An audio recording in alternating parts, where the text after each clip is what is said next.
നിനക്കുള്ള ശിക്ഷ എന്താന്ന് വെച്ചാലേ നിന്നെ താലോലിച്ചവള് തന്നെ തന്നോളൂ. അതിനാ അവൾ അകത്തേക്ക് പോയിരിക്കുന്നത്.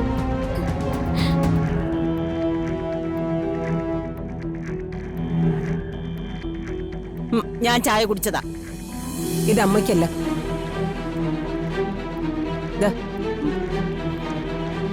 കുടിക്കേ. ഇത് കുടിക്കാനാ പറഞ്ഞത്.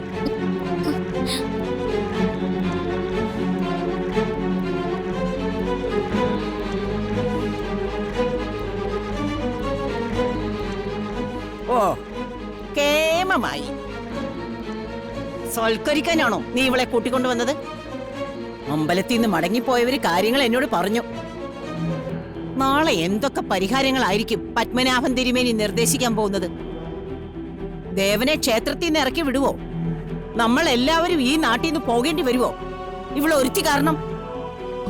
നമുക്ക് പിന്നെ സംസാരിക്കാമേ.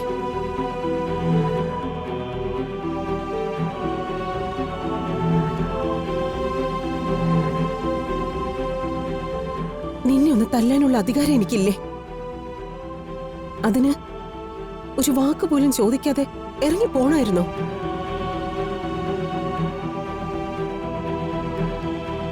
നാല് വാക്ക് ദേഷ്യത്തിൽ പറഞ്ഞാലും ഇത്തിരി ദൂരത്തിലേക്ക് നീക്കി നിർത്തിയാലും നീ ഇല്ലാതെ ജീവിക്കാൻ അമ്മയ്ക്ക് പറ്റുമെന്ന് തോന്നുന്നുണ്ടോ?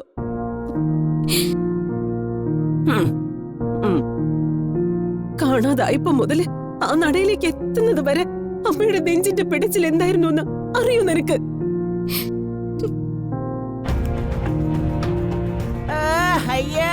പിടിച്ച് മടിയിലോട്ട് ഇരുത്ത്, എന്നിട്ടങ്ങ് കൊഞ്ചിക്കടി. അമ്മയോട് മിണ്ടാതെ അകത്ത് പോവാനാ പറഞ്ഞത്.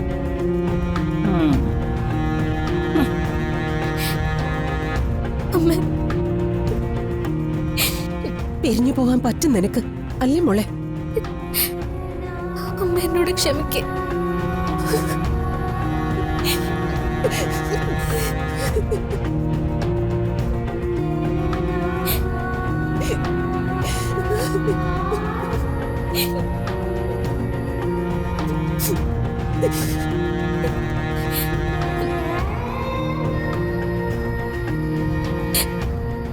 ഒരുപാട് ദൂരേക്ക് പോയെന്നെ.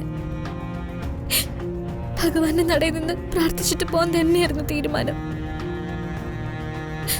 ഞാൻ കാരണം അമ്മയോ അച്ഛനും വിഷമിക്കുന്നത് എനിക്ക് കാണാൻ പറ്റില്ല. നിങ്ങളുടെ അഭിമാനത്തിന് ഞാനൊരു കറുത്ത പാടാവാൻ പാടില്ലല്ലോ. അതുകൊണ്ട് അമ്മ, അല്ലാതെ സ്നേഹിക്കാഞ്ഞിട്ടൊന്നുമല്ല. അമ്മയുടെ അടുത്തുനിന്ന് പോവുകയാണെങ്കിൽ എന്റെ ഹൃദയം അറുത്തു മുറിച്ച് എനിക്ക് പോകാൻ പറ്റും. എന്ത് വേണമെങ്കിലും പറഞ്ഞോട്ടെ, എന്ത് ശിക്ഷ വേണമെങ്കിലും ആളുകൾ വിധിച്ചോട്ടെ. പക്ഷെ നിന്നെ അമ്മ വിടില്ല, ഒരിടത്തും വിടില്ല.